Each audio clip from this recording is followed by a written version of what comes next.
આપણી પાસે હવે કેન્દ્રીય યોગશીલ પ્રક્રિયાઓ આલ્ડેહાઇડ અને કીટોનની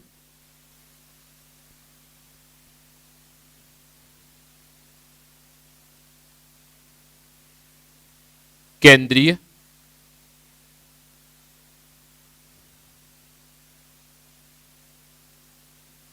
એડિશન એટલે કે યોગશીલ પ્રક્રિયા.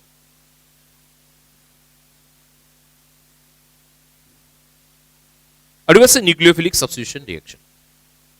ન્યુક્લિયોફિલિક સબસ્ટિટ્યુશન રિએક્શનની અંદર શું કરીશું તો જુઓ, ન્યુક્લિયોફિલિક સબસ્ટિટ્યુશન રિએક્શનમાં શું કરીશું તો પહેલું સ્ટેપ કે ત્યાં આગળ સબસ્ટિટ્યુશન થશે એટલે કે વિસ્થાપન થાય, બરોબર છે.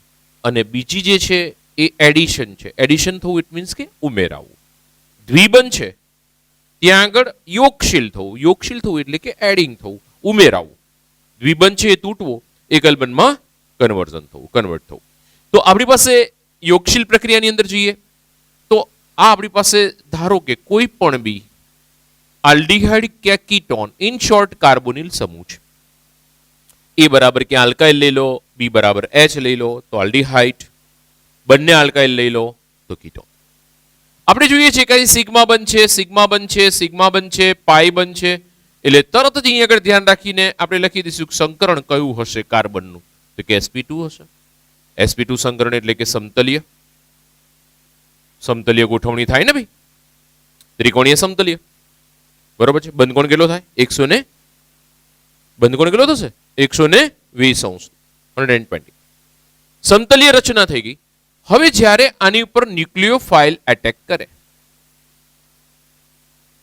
ન્યુક્લિયોફાઇલ સમજો, ન્યુક્લિયોફાઇલ જે કેન્દ્ર અનુરાગી, બરોબર, કેન્દ્રાનુરાગી. હવે કેન્દ્રાનુરાગી પ્રક્રિયા કેન્દ્રને અનુસરે, જેને ન્યુક્લિયસ પ્રત્યે લવ હોય, ન્યુક્લિયસ પ્રત્યે પ્રેમ હોય, ન્યુક્લિયસને અનુસરે, ન્યુક્લિયસની પાછળ જાય. ન્યુક્લિયસની પાછળ કોણ જાય? કે જેની પાસે નેગેટિવ ચાર્જ, ન્યુક્લિયસમાં પોઝિટિવ. તો આ જે છે આપણી પાસે કેન્દ્રાનુરાગી. તો ધ્યાન રાખજો કે આ જગ્યાએ એ બી સી આ ત્રણે ત્રણ જે છે અહીંયા આગળ 3 સિગ્મા બંધ, પાઈ બંધ. તો કાર્બનની અંદર સંકરણ sp2 થશે, સમતલીય ગોઠવણી થશે. કેન્દ્રાનુરાગી ઇટ મીન્સ કે જેને કેન્દ્ર પ્રત્યે લવ છે, કેન્દ્રથી જે આકર્ષિત થાય છે એવા પ્રક્રિયકો ન્યુક્લિયોફાઇલ. કેન્દ્રને અનુસરે, કેન્દ્રની પાછળ જાય, કેન્દ્ર સાથે પ્રક્રિયા કરવા જાય. કેન્દ્ર એટલે ધનવીજ.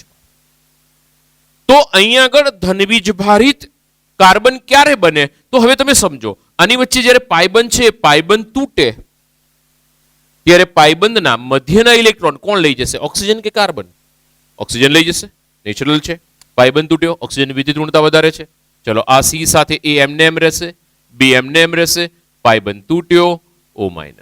અને અહીં આગળ એની સાથે હુમલો કરીને આવી ગયું છે ન્યુક્લિયોફાઇલ. ન્યુક્લિયોફાઇલ છે ને એની બેક સાઇડથી હુમલો કરશે, પાછળની બાજુથી હુમલો કરે. ધ્યાન રાખજો, આગળની બાજુથી હુમલો નહીં થઈ શકે, બેક સાઇડથી હુમલો કરશે. બેક સાઇડથી જ્યારે ન્યુક્લિયોફાઇલ એટેક કરે ત્યારે જો અહીં આગળ બલ્કી ગ્રુપ હશે ને તો સ્ટેરિક ઇફેક્ટ આપશે. સ્ટેરિક ઇફેક્ટ એટલે અવકાશી અસર. અવકાશી અસર આપશે. અવકાશી અસરના કારણે શું થાય કે આ ન્યુક્લિયોફાઇલ અહીં આગળ સરળતાથી નહીં જોડી શકે. સમજો, અહીં આગળ સરળતાથી નહીં જોડી શકે. હવે જો અહીં આગળ ગ્રુપ નાના હશે, બલ્કી નહીં હોય, એટલે કે મોટા ગ્રુપો નહીં હોય, તો આ ન્યુક્લિયોફાઇલ સરળતાથી પ્રક્રિયા કરશે. પણ જો અહીં આગળ બલ્કી ગ્રુપ લાગી ગયા, મોટા કોઈ આલ્કાઇલ ગ્રુપ લાગ્યા, કોઈ ચક્રીય લાગ્યા એટલે કે બેન્ઝીન રિંગો લાગી, એવા કોઈ ક્રિયાશીલ સમૂહ લાગ્યા, બલ્કી ગ્રુપ લાગ્યા, ત્યારે આ કેન્દ્રીય પ્રક્રિયાઓ ધીમી કામ કરશે, વેગ ઘટી જશે. બરોબર છે. તો આ ન્યુક્લિયોફાઇલ એની ઉપર એટેક કર્યો, બેક સાઇડથી હુમલો થશે એની સાથે ન્યુક્લિયોફાઇલ જોઈન્ટ થયો, પાઈ બંધ હતો, બ્રેક થઈ ગયો. અત્યારે હાલ જોઈએ છે બધા જ સિગ્મા બંધ છે. ચલો બધા સિગ્મા બંધ, એક પણ પાઈ બંધ નહીં. બોલો સંકરણ કયું આવે આની અંદર તો કે હવે sp3. sp3 સંકરણ આવ્યું તો કેવી રચના ધરાવશે? સમચતુષ્ફલકી. સમચતુષ્ફલકીય ગોઠવણી થઈ જશે sp3 સંકરણ. સમચતુષ્ફલકીય ઓક્સાઇડ થઈ ગયા અને ઓક્સાઇડમાં એનાયન છે, જુઓ તમે, નેગેટિવ છે, એનાયન છે. હવે આ જે ન્યુક્લિયોફાઇલ એટેક કરી દીધો, આપણને sp3 સંકરણ મળી, સમચતુષ્ફલકીય ગોઠવણી મળી. હવે આની અંદર નેક્સ્ટ સ્ટેપમાં H+ એટલે કે ઇલેક્ટ્રોન અનુરાગી પ્રક્રિયક હુમલો કરશે. પહેલા કેન્દ્ર અનુરાગી પ્રક્રિયકે હુમલો કર્યો. આ છે કેન્દ્ર અનુરાગી પ્રક્રિયક, એને હુમલો કર્યો. અને પછી હવે કોણ કરી રહ્યું છે હુમલો? ઇલેક્ટ્રોન અનુરાગી. જો ઇલેક્ટ્રોન અનુરાગી જે ઇલેક્ટ્રોનને લવ કરે, ઇલેક્ટ્રોન લવિંગ ગ્રુપ એટલે કે પોઝિટિવ વીજભાર જેની પાસે છે, ઇલેક્ટ્રોનને અનુસરે, એને હુમલો કર્યો. હવે જેવો હુમલો કરશે, બોલો ક્યાં જોઈન થઈ જશે? H+. O- સાથે જ જશે, ત્યાં આગળ પહોંચી જાય. એટલે કે સી આ એ એમને એમ રહેશે, બી પણ એમને એમ રહેશે, ન્યુક્લિયોફાઇલ જોડે ગયો અને O સાથે ક્વેશ્ચન અહીં ઉભો રહે કે સર અહીંયા આગળ ન્યુક્લિયોફાઇલ એટલે કે કેન્દ્ર અનુરાગી, અહીંયા આગળ ઇલેક્ટ્રોન અનુરાગી.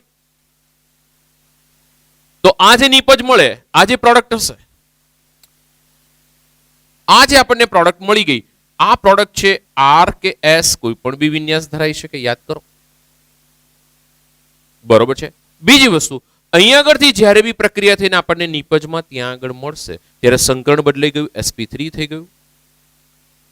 બરોબર છે. જ્યારે C ડબલ બોન્ડ C પ્રક્રિયા કરતો હશે એટલે આલ્કીનમાં પ્રક્રિયા હશે તો આ પ્રક્રિયાને નામ આપવામાં આવે છે, આ બધી પ્રક્રિયાઓ ઇલેક્ટ્રોન અનુરાગી હશે. આ જે C double bond C O સાથે પ્રક્રિયા થઈ તો આ કહેવામાં આવે છે કેન્દ્રાનુરાગી. સમજો હો, આ પ્રક્રિયાઓ કેન્દ્રાનુરાગી છે, આ ઇલેક્ટ્રોન. એમ થાય સર અહીંયા આગળ તો કેન્દ્રાનુરાગી પ્રક્રિયક બી આવી ગયો, ઇલેક્ટ્રોન અનુરાગી બી આવી ગયો, તો આનું નામ કેન્દ્રાનુરાગી કેમ? તો ધ્યાન રાખજો, જે પ્રક્રિયક પહેલો હુમલો કરશે અને જે પ્રક્રિયક સાથે પ્રથમ સ્ટેપની પ્રક્રિયા થશે એવી પ્રક્રિયા બનશે. એટલે કે એ પ્રક્રિયા કઈ થઈ ગઈ? કેન્દ્રાનુરાગી પ્રક્રિયા થઈ. સમજો હો, કેન્દ્રાનુરાગી પ્રક્રિયા થઈ ગઈ. જો પહેલા ઇલેક્ટ્રોન અનુરાગી હુમલો કર્યો હોત ને, એટલે કે એની સાથે પ્રક્રિયા થઈ હોત તો પ્રક્રિયા કઈ બને? ઇલેક્ટ્રોન અનુરાગી. બરોબર છે. તો આલ્કીનમાં ઇલેક્ટ્રોન અનુરાગી છે અને ketone aldehyde in short carbonyl ગ્રુપમાં આપણે નામ આપી રહ્યા છીએ કે કેવી છે? તો કે કેન્દ્રાનુરાગી પ્રક્રિયા. બીજું, આ રાસાયણિક પ્રક્રિયાનો વેગ ઓછો હશે. હવે વેગ ઓછો હોય, આનો વેગ વધારે છે આ સ્ટેપનો. હવે વેગ ઓછો હોય એટલે શું થઈ જશે? વેગ નિર્ણાયક તબક્કો થઈ જશે.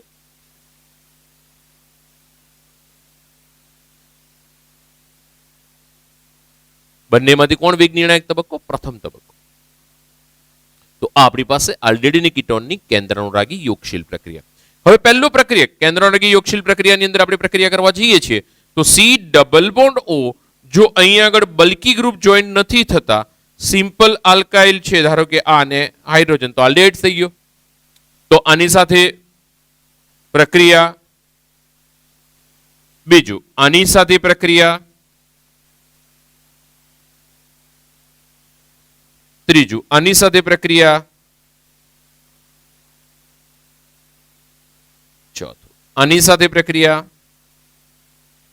કોની સાથેની રાસાયણિક પ્રક્રિયાનો વેગ વધારે હશે? ABCD માં કયા પ્રક્રિયક સાથે કેન્દ્ર અનુરાગી યોગશીલ પ્રક્રિયાનો વેગ વધારે હશે? A, B, C કે D? તો જવાબ આવશે B, કારણ કે ત્યાં આગળ સ્ટેરિક ઇફેક્ટ એટલે અવકાશી અસર લાગતી નથી. તો આ બહુ સરળતાથી પ્રક્રિયા. બરોબર છે. તો આ આપણી પાસે ધ્યાન રાખીશું. આ રીતનું કોઈ ક્વેશ્ચન આવે છે? નેક્સ્ટમાં આગળ વધીએ કે કેન્દ્રાનુરાગી યોગશીલ પ્રક્રિયા અનુભવતા પ્રક્રિયકો કયા કયા છે? તો પહેલો પ્રક્રિયક છે આપણી પાસે HCl, હાઇડ્રોજન સાયનાઇડ. હાઇડ્રોજન સાયનાઇડની પ્રક્રિયા જો કરાવવા જઈએ તો પહેલા એની સાથે બેઝની પ્રક્રિયા કરાવવામાં આવે, OH- એટલે થઈ જશે Cn- પ્લસ H2. આ થઈ ગયું ન્યુક્લિયોફાઇલ કેન્દ્રાનુરાગી પ્રક્રિયક.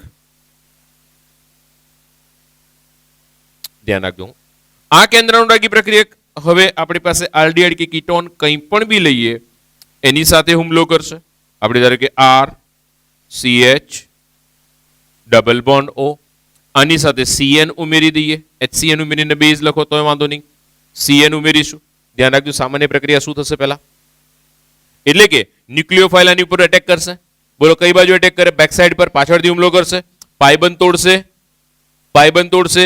હવે પાયબંધ તોડ્યો તો આર સાથે એચ એમને એમ રહેશે. ઓ માઇનસ આ ન્યુક્લિયોફાઇલે એટેક કરી દીધો. આમાં કયું સંકરણ હતું? sp2. હવે કયું સંકરણ થઈ ગયું? sp3. આ સમતલીય રચના હતી, આ કઈ થઈ ગઈ હવે? સમચતુષ્ફલકીય. હવે H+ એની સાથે પ્રક્રિયામાં ભાગ લેશે. પહેલા ન્યુક્લિયોફાઇલે હુમલો કર્યો, હવે ઇલેક્ટ્રોફાઇલ હુમલો કરશે. ઇલેક્ટ્રોન રાગી પ્રક્રિયા એટલે H+ સીધો આની સાથે જોડાશે. RCH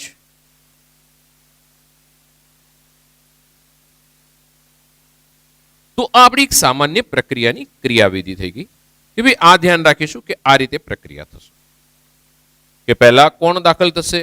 કેન્દ્રાનુરાગી પ્રક્રિયક. પછી કોણ દાખલ થશે? ઇલેક્ટ્રોન અનુરાગી પ્રક્રિયક.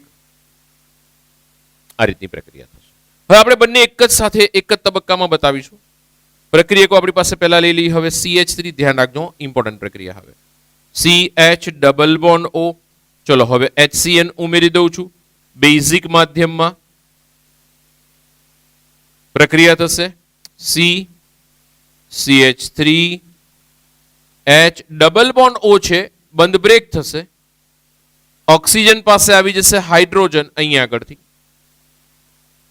અને પહેલો હુમલો કોણે કર્યો? Cn-. આનું નામ છે એસિટાલ્ડિહાઇડ. આનું નામ છે એસિટાલ્ડિહાઇડ. સાયનોહાઇડ્રીન. શું નામ છે? એસિટાલ્ડિહાઇડ સાયનોહાઇડ્રીન. ચલો પ્રક્રિયાને આગળ વધારીએ. ધ્યાન રાખજો, આ એક સ્ટેપ વધારાનું છે. અહીંયા આગળ આપણે જલ વિભાજન કરાવીશું. જલીય એસિડ પ્લસ H2O બેલેન્સ કરીએ આપણે. ધ્યાન રાખજો ક્યાં પ્રક્રિયા થશે, શું થશે. આની સાથે પ્રક્રિયા નહીં કરે, આની સાથે પણ નહીં કરે, આની સાથે પણ નહીં કરે. સાયનાઇડ સમૂહ સાથેની પ્રક્રિયા છે આ રહી. CH3 એમને એમ રહેશે, H પણ એમને એમ રહેશે, OH પણ એમને એમ રહેશે. Cn છે ને ત્યાંથી એ કન્વર્ઝનમાં આવશે, COOH બનાવશે, કાર્બોક્સિલિક એસિડ. અને આ જગ્યાએથી N છે 2H2O કરી નાખીશું એટલે બેલેન્સ થશે. 2 ઓક્સિજન ગયા, 1 હાઇડ્રોજન ગયો, 3 હાઇડ્રોજન વધ્યા નાઇટ્રોજન સાથે, NH3 એમોનિયા. આ બની ગયું એને કહેવાય લેક્ટિક એસિડ. બીજું IUPAC નામ છે 2 હાઇડ્રોક્સી. 3 કાર્બન થયા, 1 2 ને 3 propanoic acid. 2 hydroxy propanoic acid એનું IUPAC નામ છે. આ જ પ્રક્રિયા તમે કીટોન સાથે મને બતાવીને આપશો, પ્રોડક્ટ શું આવશે કહેશો? આ જ પ્રક્રિયા તમે C double bond O CH3 C6H5 એસિટોફિનોન સાથે પ્રોડક્ટ આપશો, શું આવશે? આ જ પ્રક્રિયા તમે CH3 અને CH3 CH2 એટલે કે બ્યુટેનોન, બ્યુટેન 2 ઓન કો, 2 બ્યુટેનોન કો, એની સાથે પ્રક્રિયા આપશો તો અહીં આગળ પ્રોડક્ટ શું આવશે? તો આ રીતની પ્રક્રિયાઓ બધી જાતે લખશો. છેલ્લી બે આ બે પ્રક્રિયાઓ મેં તમને આપી, ઝડપથી લખી નાખીશું પછી આગળ.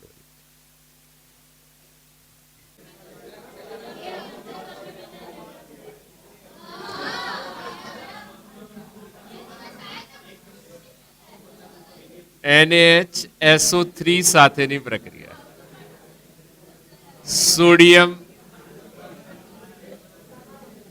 By sulphide.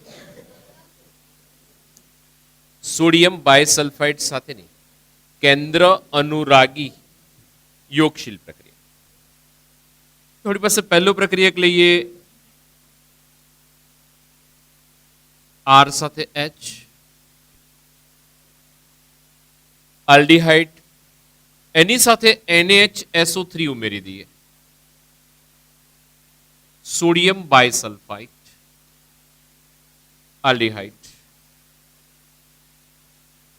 સોડિયમ બાયસલ્ફાઇડ સોડિયમ બાયસલ્ફાઇડ ની અંદર જો આપણે સૌથી પહેલા એનું સ્ટ્રક્ચર ફોર્મ્યુલા જોઈએ તો આ રીતે છે S ડબલ બોન્ડ O સાથે Na અને O સાથે H, O minus Na plus. આટલો જે ભાગ છે ધ્યાન રાખજો, નેગેટિવ પાર્ટ આવશે આટલો, એટલે આ આપણો કેન્દ્ર અનુરાગી પ્રક્રિયક થયો.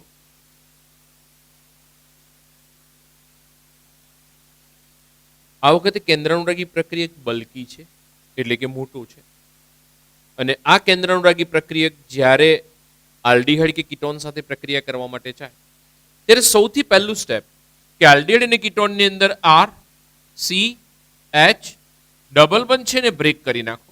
ઓક્સિજન પાસે O માઇનસ, અહીં આગળ ન્યુક્લિયોફાઇલ જોડાશે, આ રહ્યો ન્યુક્લિયોફાઇલ, ન્યુક્લિયોફાઇલનો પહેલો O જોડાશે SO2 H અને આ જગ્યાએ Na+.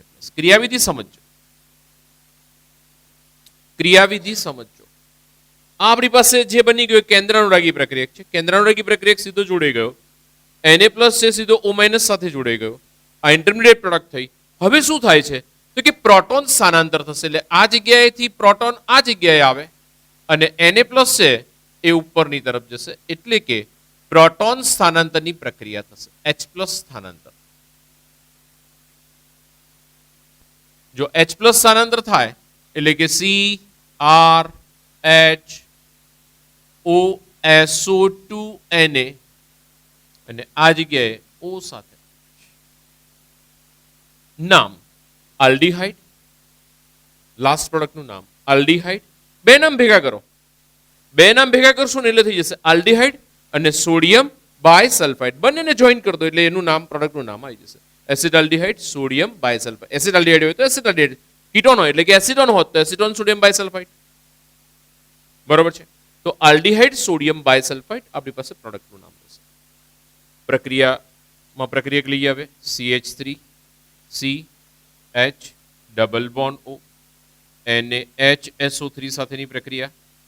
જો બે તબક્કા એક સાથે જ લઈ લઈશ એટલે આપણી પાસે પ્રોડક્ટ આ પ્રમાણે હશે. C ડબલ બોન્ડ O છે, ડબલ બંધ બ્રેક કરીશું, O માઇનસ CH3 H.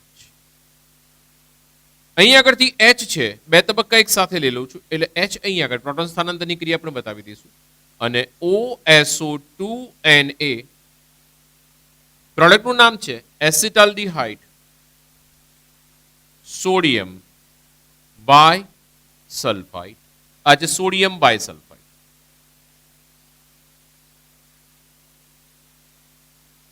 આ છે એસિટાલ્ડીહાઇડ. આ પ્રક્રિયાની અંદર આગળ ચાલીશું, HCl ઉમેરીશું, મંદ HCl. ધ્યાન રાખજો, પ્રક્રિયા કરાવીએ. હવે આ પ્રક્રિયા દરમિયાન સમજો, મંદ HCl ઉમેરીએ ને એટલે Na સાથે Cl નીકળશે, માઇનસ NaCl, SO2 રિલીવ થશે, માઇનસ SO2, IH H2 અને અહીંથી એક ઓક્સિજન માઇનસ H2O. તો હવે વધ્યું શું તો કે બાકી વધવામાં જે હતો એ પ્રક્રિયક મને પરત મળશે, એટલે એસિટાલ્ડીહાઇડ હતું તો એસિટાલ્ડીહાઇડ મને પાછો મળશે. આ આપણને શુદ્ધ એસિટાલ્ડીહાઇડ મળશે. એટલે આ પ્રક્રિયાને ક્યાં શુદ્ધિકરણની પ્રક્રિયા અથવા તો અલગીકરણની પ્રક્રિયા કહેવાશે. ક્યાં શુદ્ધિકરણની પ્રક્રિયા અથવા તો અલગીકરણની પ્રક્રિયા. આગળના સ્ટેપ ધ્યાનમાં રાખજો. ચલો નેક્સ્ટ મુદ્દામાં આગળ વધીએ. એસિટોન લઈએ, CH3 CH3 double bond O NaHSO3. ભાઈ ધ્યાન રાખજો, ઓલરેડી જે કેન્દ્ર અનુરાગી પ્રક્રિયક છે ને એ જ બલ્કી છે, એની પાસે જ મોટો સમૂહ છે. કેન્દ્ર અનુરાગી પ્રક્રિયક ઘણો મોટો છે, એટલે જ્યારે આ કેન્દ્ર અનુરાગી પ્રક્રિયક અહીં આગળ જોડાવા માટે જાય ત્યારે પ્રક્રિયા ધીમેથી થશે, ડબલ બંધ છે તૂટી જશે. આ CH3 અને આ CH3 એમને એમ ડબલ બંધ તૂટી ગયા, O સાથે H, OSO2 Na. નામ શું તો કે આનું નામ એસિટોન. આનું નામ છે સોડિયમ બાયસલ્ફાઇટ. તો આનું નામ શું થઈ જશે? Acetone sodium bisulphite. આગળ વધીએ, મંદ HCl ઉમેરીએ. ફરીથી સમજો, Na સાથે Cl નીકળશે, HH2 અને અહીંથી એક O જશે અને SO. એટલે આપણને ફરી પાછો એસિટોન પરત મળી જશે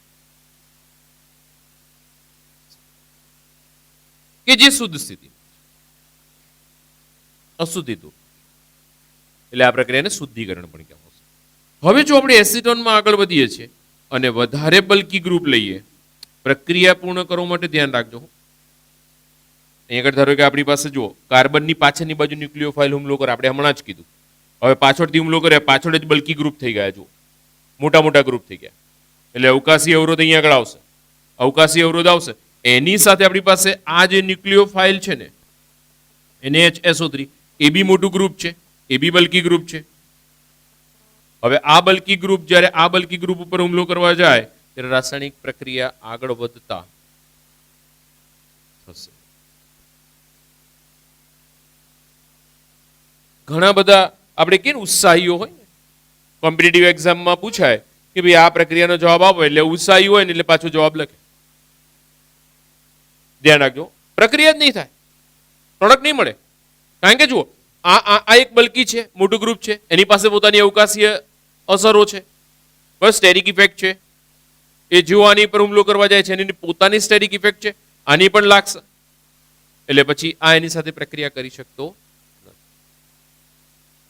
એટલે ધ્યાન રાખજો, નહીં થવાનું કારણ અવકાશીય અસર, સ્ટેરિક ઇફેક્ટ. ઓકે, બીજી પ્રક્રિયાઓમાં આગળ વધીએ. પહેલા લખી નાખીએ, ઝડપ કરજો થોડી.